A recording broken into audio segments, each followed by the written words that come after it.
Okay.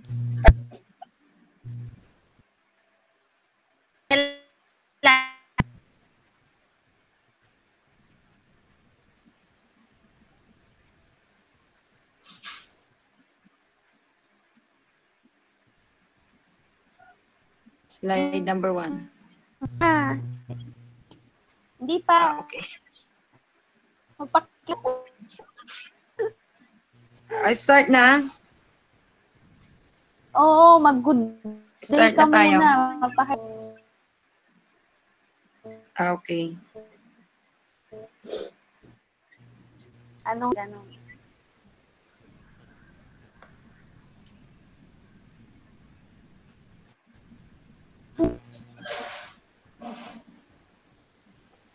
Okay. Sis.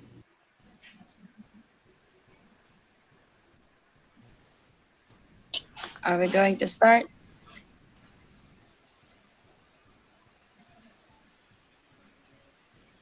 Hoy, magsalita ka na.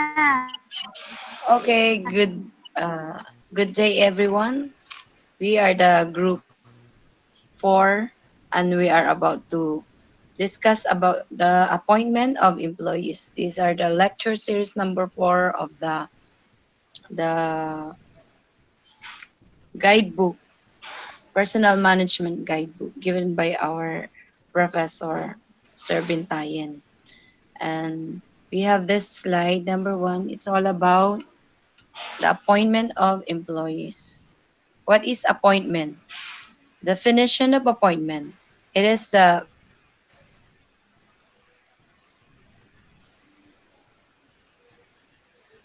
and another definition is the act of appointing, designating, or placing in office to fill a vacancy by appointment, of course.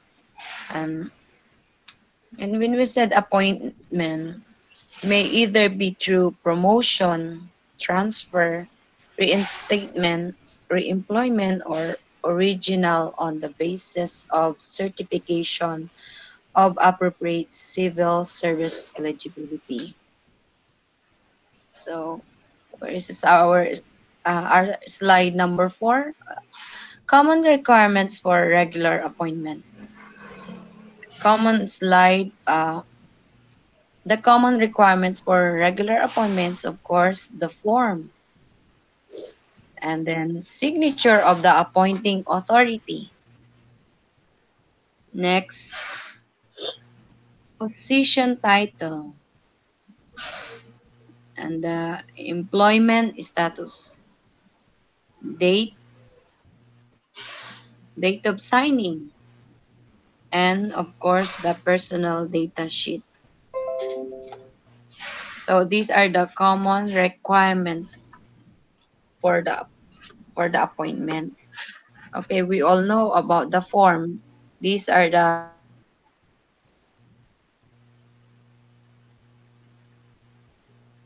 date and the signature of the appointment authority. It is the original copy of the appointment must be signed at least succeeding 2 copies initiated by the appointing authority.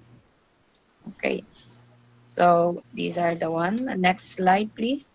The next slide is all about the employment status in general.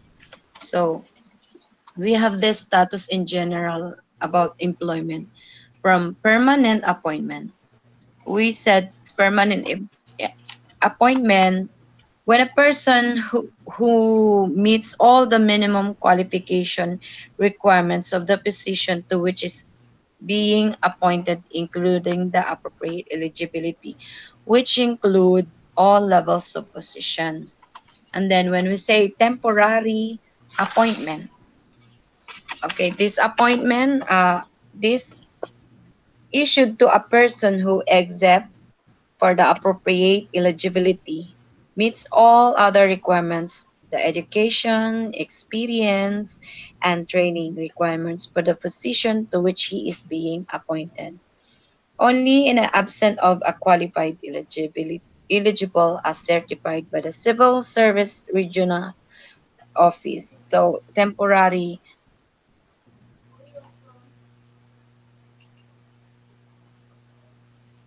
nakalaan doon. And then another employment status in general is the substitute appointment. When we say substitute appointment, it is a position temporarily unable to perform the duties. This issued when the regular incumbent of a position is temporarily unavailable. So, pag halimbawa, maternity leave si teacher, naka-maternity leave, kailangan niya ng substitute. So, kailangan ng, uh, pwede kang ma-appoint as a substitute teacher, something like that. And then the next one is coterminous appointment. When we say this appointment, it is issued to a person whose entrance and continuity in the service is based on the trust and confidence of the appointing authority of the head of unit or coexistential with the incumbent or limited by the duration of the projects. So, and then the contractual appointment. By the word itself, contractual, issued to a person who shall undertake a specific work or job for a limited period not to exceed 1 year. So, yun, contractual, maybe 6 months or 3 months. Not, it will not exceed 1 year to 1 year. And then the other employment status in general is the casual appointment. This issued only for essential and necessary service where there are not enough regular staff to meet the demands of the service. So parang halimbawa yung isang ah, establishment kabubukas lang niya. So syempre maraming tao na kailangan niya ng maraming tao para kasi opening, so maraming maaring pumunta. Kaya mag-aano siya ng casual appointment, mag-hire siya panandalian ng mga tauhan. And then the next slide, um, the employment status of teachers. So, ito, alam natin ito kasi uh, from this employment status of teachers, regular permanent issued to a teacher who meets all the requirements of the position. Okay, and then the provisional. When we say provisional, issued to a teacher who meets all the requirements of the position except the eligibility. And then the next one is the substitute, issued to a teacher when the regular incumbent of the position is temporarily unavailable to perform the duties of the position. So parang same lang doon sa slide number 5, like the employment status in general. So let's go to slide number 7, the nature of appointments. So there's the nature of appointments. These are the reappointment, reinstatement, and the renewal. Okay, from this, from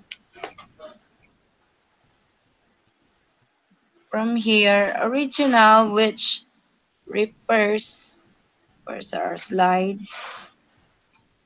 to the initial entry. These are the appointments, nature of appointments, the reappointment, reinstatement, and renewal. Okay, original, which refers to the initial entry into the career and non-career service. So, any anything you can say about this nature of appointment, mga Ma'am Genevieve, or Tapusin mo muna yan. okay, sige. And the next one is the promotion, which is the advancement of the employee from one position to another with increase in duty and responsibility and usual accompanied by an increase in salary. And the next number, 9 slide, is all about the change of status of employee. Okay, the next slide, ma'am, is about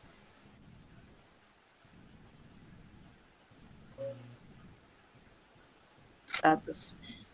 Uh, Back in the slide number 5, it's the temporary to permanent, provisional to regular, and then this the one, demotion, uh, and the upgrading.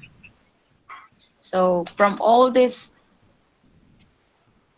status of employee, I guess gusto ko yung upgrading and reclassification, because when we say upgrading, it is about mapopromote ka, of course. So that's all. And then according to Travis Bradbury, one thing is an exceptional employees never say is that's not in my job description.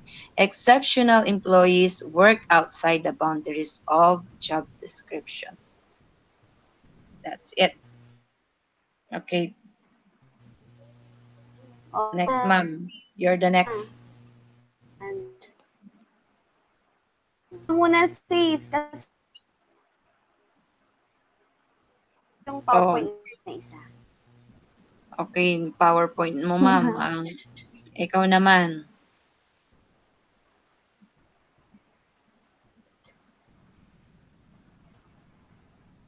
Tatanong ang ano mo.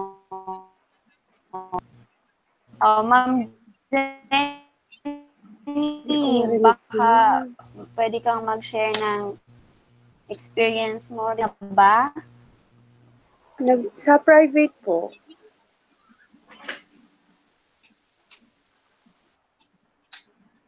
Mm. Ma'am, Ma'am Jo, nasaan ka na po? Yung slide mo. You hear me? Naririnig mo? Hello? Si Ma'am Jo, hindi ko marinig. Bakit ganun? Po. Oh.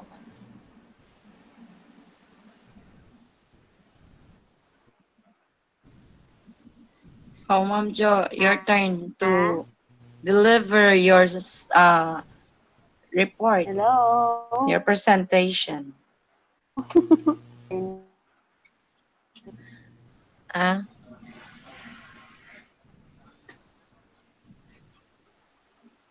Okay. Lang.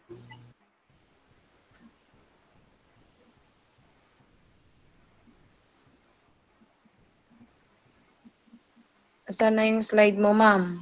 Ikaw na po ang next. Ano to? Day ba? Evening? Kasi sa mga viewers at kay Sir Bintayan, ginawa.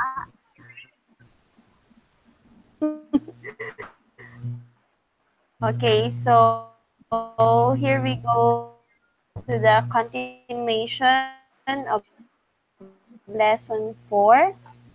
I will show you the slides. Still,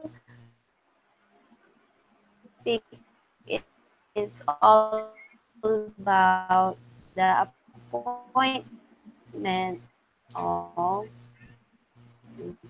employees. Wait lang.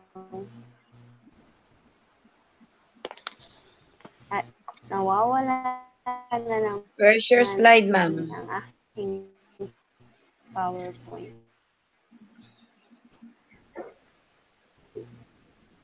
May OY.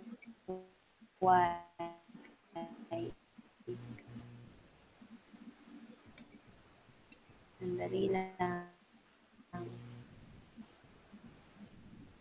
Yun.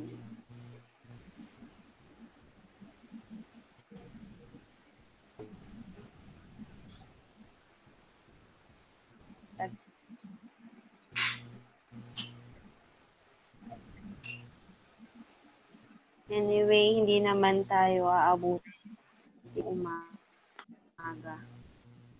lumabas ni PowerPoint.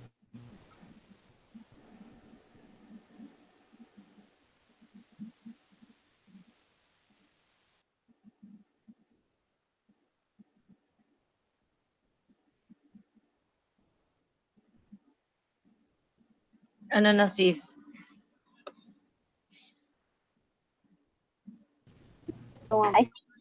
Ayun.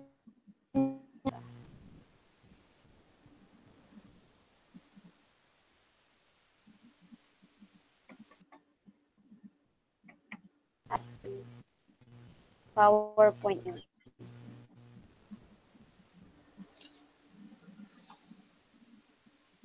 May makisama ka na.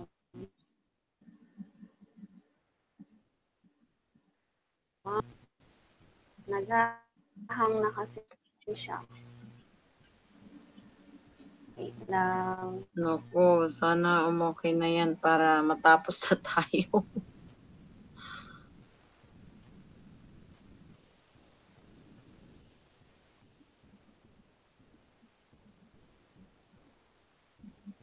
Oo nga, umalis na si Genevieve. Oh. Kaya nga, baka nalobat. Sige, Umalis pagpatuloy na natin siya. yung report mo. Ilang slide yon? Sa application Nawalan daw siya ng internet. window.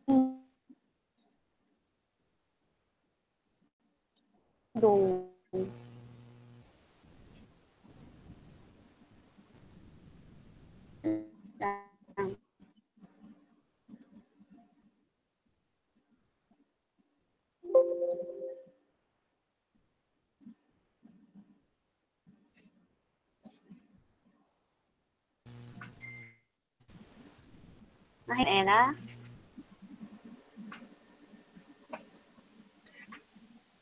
Ayan na.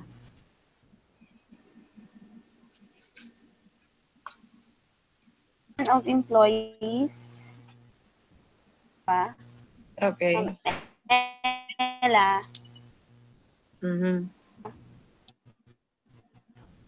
Nakikita na? Okay, you can proceed now to your report, ma'am. Again, my report is all about the count of appointment employees. Still, we are on lesson 4. Okay. First, karugtong lang po ito nung kay Ma'am Ella. So, an organizational unit to another in the same agency, which does not involve a reduction in rank, status, or salary. So, my example po, teacher A is being assigned as a science department head by the principal. Therefore, this will be true memorandum from the principal only, no additional salary or ranking advancement. So, yan, detail, the temporary movement of an employee from one department or agency to another office or agency and does not involve a reduction in rank, status, or salary. Example, teacher A is on sick leave without pay due to an accident. The principal will assign teacher B or home teacher to take the class until a substitute teacher from the division office arrives. Therefore, there will be no additional salary or advancement or reduction of ranking. Okay. Floating teacher means a teacher who does ancillary activities without advisory. Substitute teacher appointed by the division office to take charge as a substitute teacher. Yung substitute teacher kanina po ay na-discuss na ni Ma'am Ella na yun din po ay mayroong appointment. appointment na nanggagaling sa division office. Okay? Next is secondment, the movement of an employee from one department or agency to another, which temporary in nature and which may or may not require the issuance of an appointment, which may either involve an increase in compensation and benefits. Acceptance thereof is voluntary of the employee. This is a deployment of a member of staff to another role for a specific purpose and pertaining to the mutual benefit of all parties.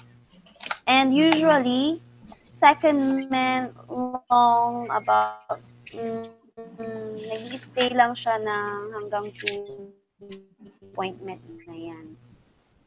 Okay, next. Job rotation, the sequential or reciprocal movement of an employee from one office to another or from one division to another within the same agency as a means for developing formal job rotations that are based on the requirements of the jobs being performed. It provides a consistent and systematic method of developing formal job rotations that are based on the requirements of the agency. So this is structured interchange between different jobs, requiring workers to rotate between different workstations or jobs at certain time intervals. It provides a consistent and systematic method of developing formal job rotations that are based on the requirements of the jobs being performed. Okay, kung mapapansin nyo po,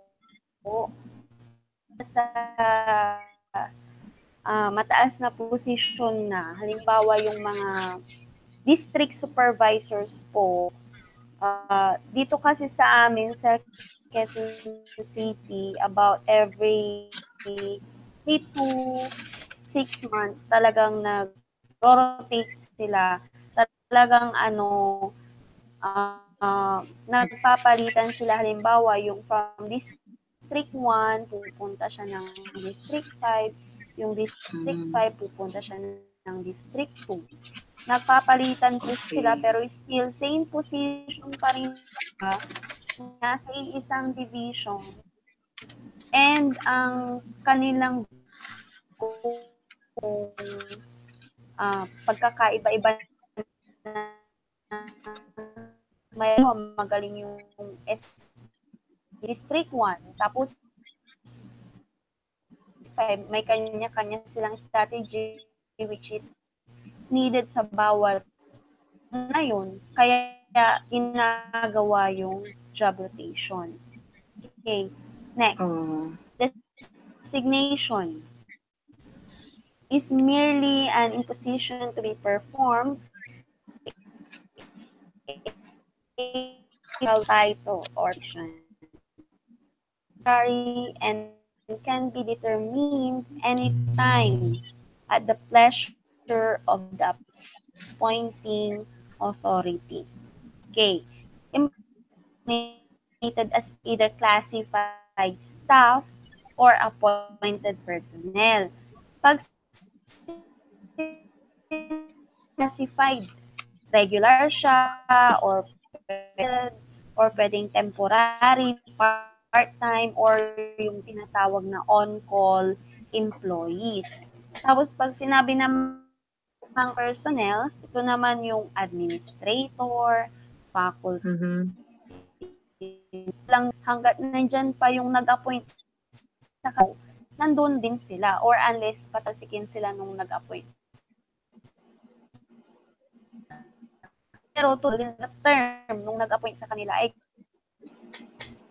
sila. Okay, yan po yung designation.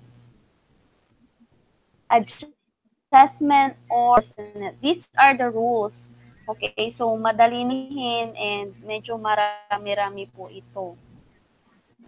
Adjustment or movement of personnel which does not involve changes in position, title, rank, or status is not ones of an appointment. Okay. So, hindi kailangan ng appointment na manggagaling sa higher authority. Siguro ito yung tinatawag nating local arrangement.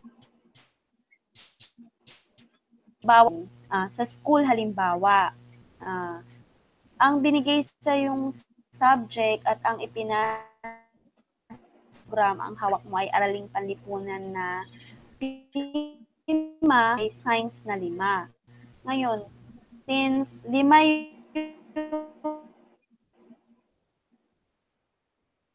yung grade, dapat na ang halimbawa ay tig-5 kayo. Ngayon, para maibsan yung preparations nyo, though yung preparations na ipinasa nyo sa division office class program ay 5, pwede nyong pag-usapan yun sa inyong dalawa mo na ganito na lang, maghati na lang tayo para ma-lessen yung inyong pinoprovide na lesson plan everyday. Local arrangement lamang. Naman kayo na promote just because of that. Kasi halimbawang master teacher yung nagsabi nun, hindi naman niya pwede payagan po kayo and then yung teacher ma-promote ganun. Hindi naman po ganun kasi wala siyang okay. Next, an appointment which issued in accordance with pertinent laws and rules shall take effect immediately upon its issuance by the appointing authority. He has assumed the duties of the position, he shall be entitled to receive the salary at once with approval of his appointment by the CSC. Yung CSC po ay itong nagbibigay sa atin ng license. Ano bang tawag? Civil service. The appointment shall remain effective until disapproved by the CSC. In no case shall an appointment take effect earlier than the date of its issuance. Ganito po kasi yun. Ang process po kasi halimbawa, teacher 1 ka at ikaw ay nabigyan na ng designation ng division office as teacher 3. Pero yung sinasahod pa rin ay teacher 1. Pwede kang pumunta doon at sabihin mong mayroon ka ng appointment as teacher 3 para by the next month or by the next payroll, ang iyong sahod na ay katumbas na ng isang gurong under ng teacher 3. Even though hindi pa lumalabas yung appointment mo ng Civil Service Commission. Kasi po, it takes about 3 to 6 months bago bumaba yung kanilang appointment na manggagaling doon kasi marami pa siyang iniikutang pipirmahan. Okay. Next, no appointment shall be made effective earlier than the day of issuance except in the case of change of status for having acquired a civil service eligibility or in case of a teacher having acquired a valid certificate of registration and valid professional license. So halimbawa, nang take effect yung appointment ng 10. And of course, yung 10 na yun, the following month, halimbawa, pinayagan na sa pay na ikaw ay promoted at yung salary mo ay same taas na dun sa position na ikaw ay na-appoint. So, yun, kahit na ang appointment mo manggagaling sa CSC ay by the next month pa or after 2 months pang darating, still, yung iyong benefits ay makukuha mo na ng effective doon sa date na binigay ng appointment even though wala pa yung nanggaling sa CSC. Yan. The effect of the change of status days of the result of the examination and or the date of issuance of appropriate license plate. Halimbawa,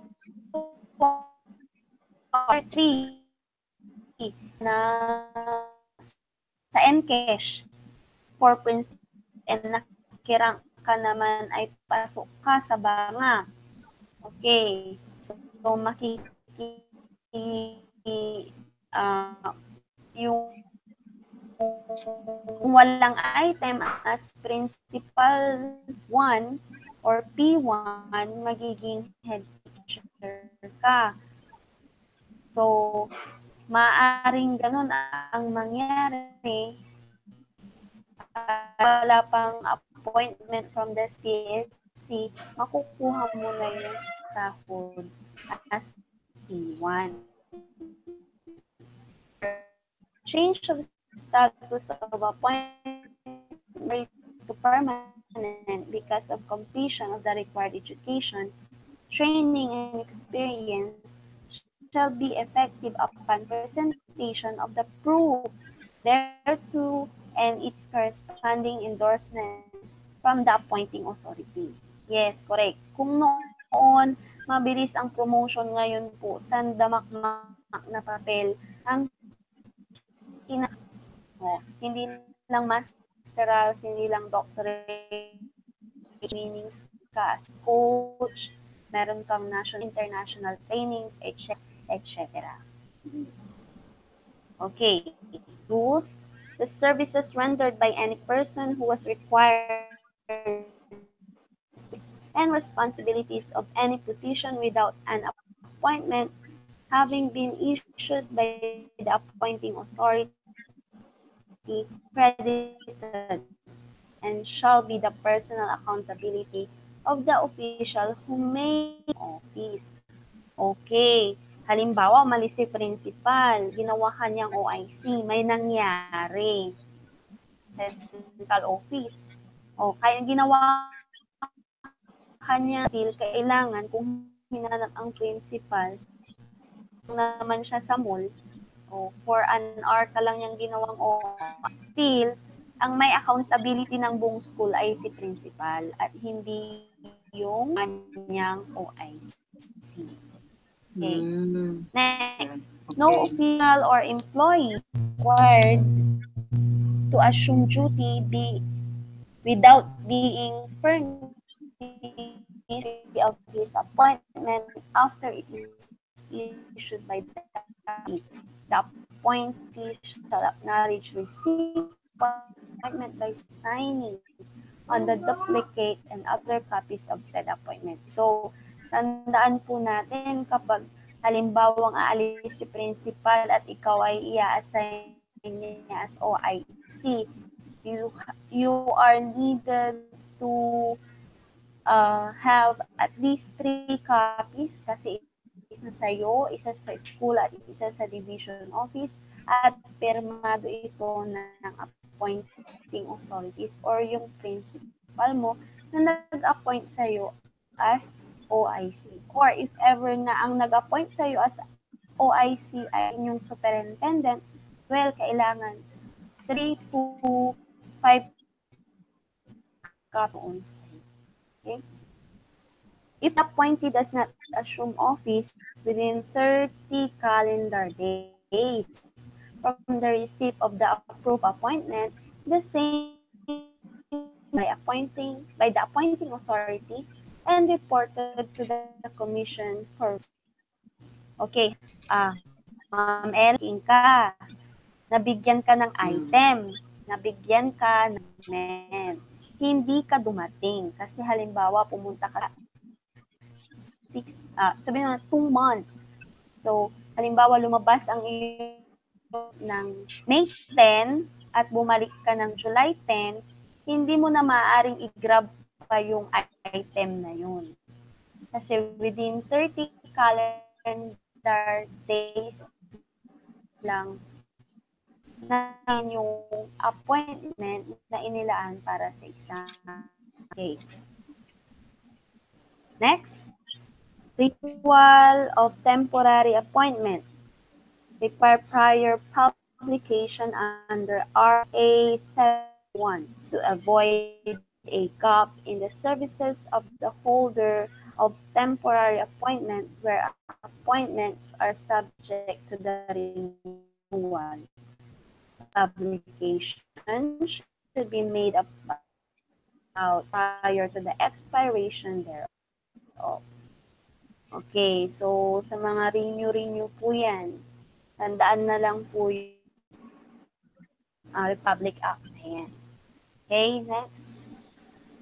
Ito naman yung prohibitions on appointments. Okay, no appointed official shall hold on or shall hold any other office or employment in the government unless otherwise allowed by law or by the primary functions of his positions. Okay, so parang magdalawang appointment, kahit na isang official. Okay, no elected official shall be eligible for appointment in any capacity to any public office or position during his Okay, yung mga na-elect na official, sila ay maaaring mag-appoint. Halimbawa sa barangay, pag nanalo kang barangay captain, may karapatan ka appoint ng barangay treasurer at saka barangay secretary. No elective or appointee public officer or employee shall receive additional, double, or indirect compensation unless specifically authorized by law, nor accept without the consent of Congress any present emolument office of the title of any kind from any foreign government. Okay, so wala kang maaring tanggapin na dobling sahod na manggagaling sa Congress pa yan or galing sa government. Okay, pag nanalo kang, ikaw ay nanalong kapitan na dyan, halimbawa, hindi ka pwedeng tumanggap ng dobling sahod. Kung ano lang yung binigay ng gobyerno, yun lang yun. Unless yun ay magiging parang ano na siya, yung sa corruptions na. Okay, next. Person who lost in an election, except barangay election, shall not be eligible for appointment or employment to any office in the government or government-owned or controlled corporation within 1 year following such election. Okay. So, yan. May mga kapangyarihan pala silang mag-appoint. No? Mhm. Except doon sa barangay election, lagi-lagi mag-appoint. Kasi barangay election, yung mga elected dyan, no? Na pwedeng mag-appoint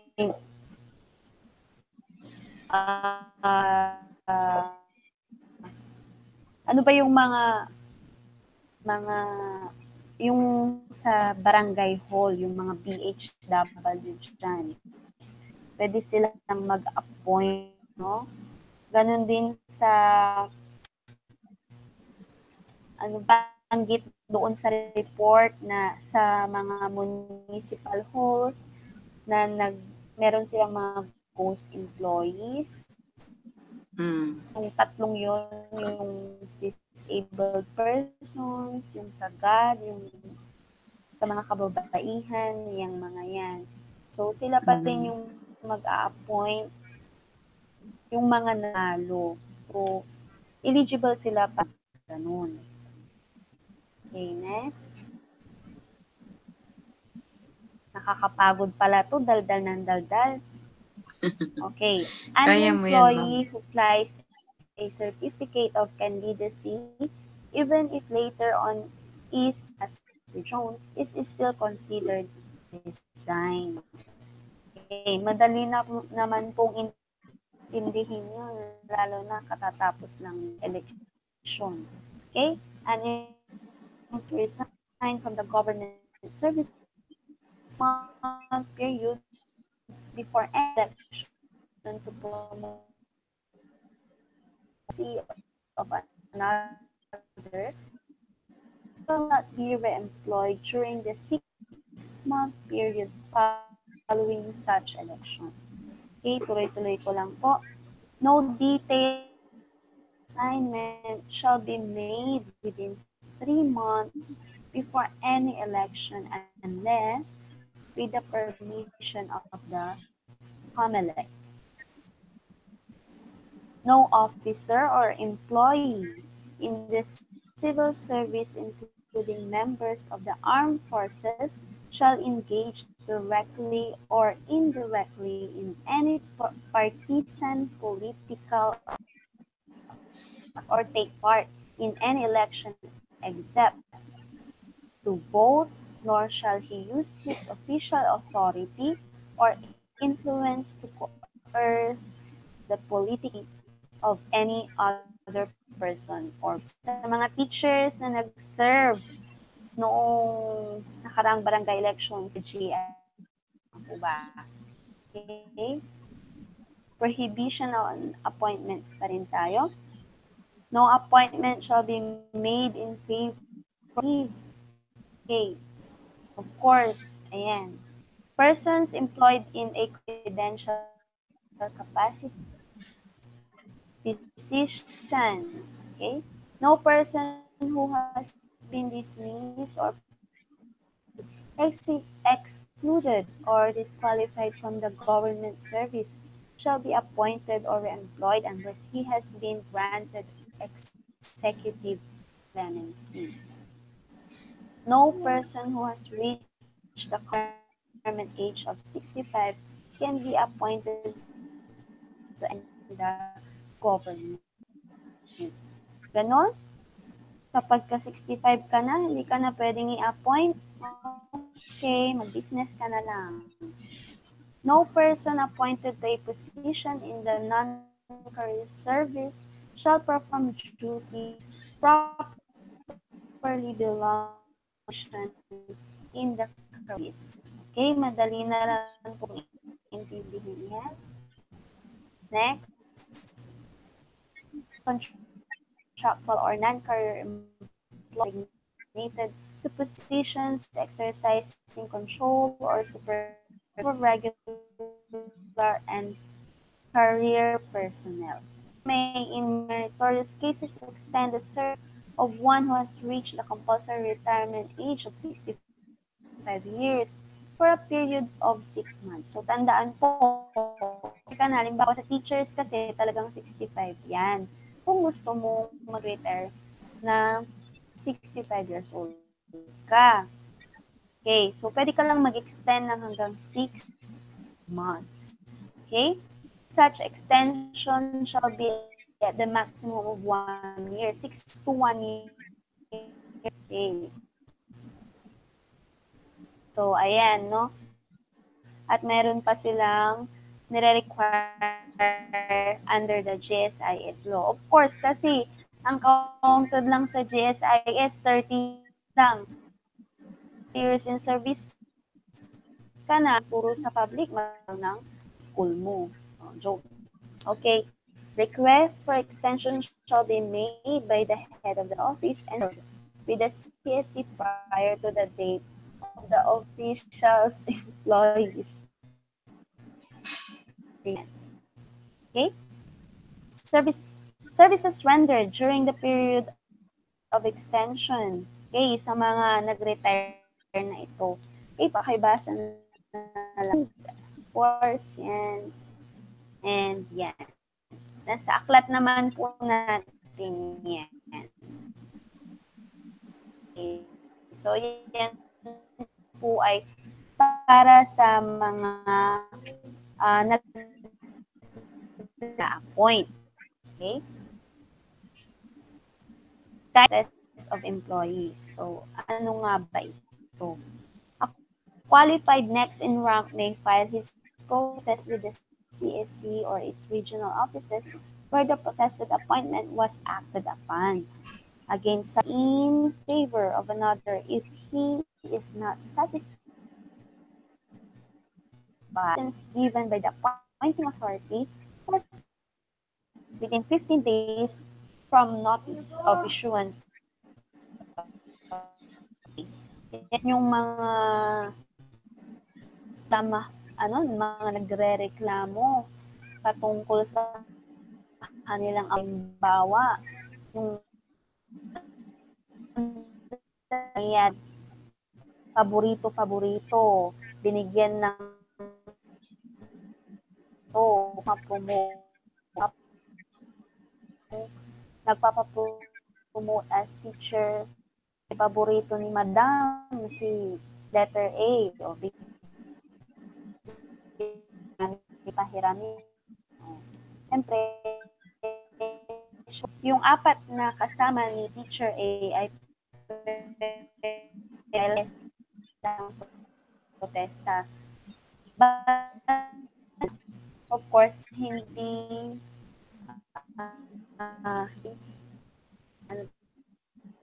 na point doon kay teacher A. A protest not render an appointment the same shall be subject to the outcome of the protest. Okay, nabubuk. A protest may be withdrawn at any time as a matter of right. The withdrawal of the protest shall terminate the protest case. A protest on the date shown by the postmark on the envelope in the case sent by registered mail and on the date stamped by the CSC or the Civil Service Regional Office in case of personal delivery. Okay? Ayan na po. Okay. Next, eligibilities of employees. Okay, so napakahalaga po nito kasi natin ikaw ba ay maaaring mag-serve as professional kasi kadalasan yan po. Eligibility from civil service examinations which require less than 4 years of college studies shall be appropriate for appointment to the positions of the first level. And the examination which require at least 4 years of college studies shall be appropriate for position second level. Okay. So, di ba nga, pwede take ng LEP pag nakatapos ka ng 4 years na degree course na under ng education. Sa mga nurses naman, professions. Okay. The names of those who pass the bar or board examination shall be automatically entered in the corresponding register of eligibilities under Republic Act number 1080 without the need for issuance of certificate. Eligibility shall also be granted automatically to honor graduates subject to the provision of Presidential Decree number 907 or 907 as amended. Okay, lahat ng magna cum laude, lahat po sila ay hindi na sila mag-take ng bar exam or board examination. Wow. Eligibilities resulting from civil service, bar, and board examination shall be effective on the date of the release of the results of the examination. Okay. Licensure examination hello, yan na po, Republic Act number 780 Professionalization of Teachers 1994 provides that no person shall practice or offer to practice the teaching in the Philippines without a valid certificate of registration and a National Regulation Commission. Okay, so alam po nating lahat yan kasi pinagdaanan po natin yan. The professional license shall unless the exempted from the continuing professional education CPE requirement be renewed every other 3 years on the yes, every 3 years. Sana payagan na nilang every 5 years. Kasi, di ba, yung mga drivers, 5 years na yata. Okay. So, kung ang teachers may eligibility, yung superintendent eligibility. So, sa mga gustong dyan, the CSC and the DepEd jointly conduct open examinations superintendents register of reach appointments to positions of the school division superintendents and assistant superintendents shall be made obtain a rating of at least 75 to be considered a superintendent eligible. However, he can be certified for appointment only after he has successfully completed the and the CSC. So, madugo pala, no? Okay. Executive Service eligibility or passing the CS examination given by the Career Executive Service Board entitles the examinees to a conferment of CS eligibility and the inclusion of his name in the roster of CS eligibles. Stages of CS okay, meron silang Management Aptitude Test 3 or MAT B, Paper and Pencil Test, which managerial capability and of managerial capabilities interview by a member of the CSC. An in this position may also qualify CS eligibility through the testing CSE, however, limits ceremonial CS eligibility to highly qualified performing individuals. Upon conferment of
Okay, so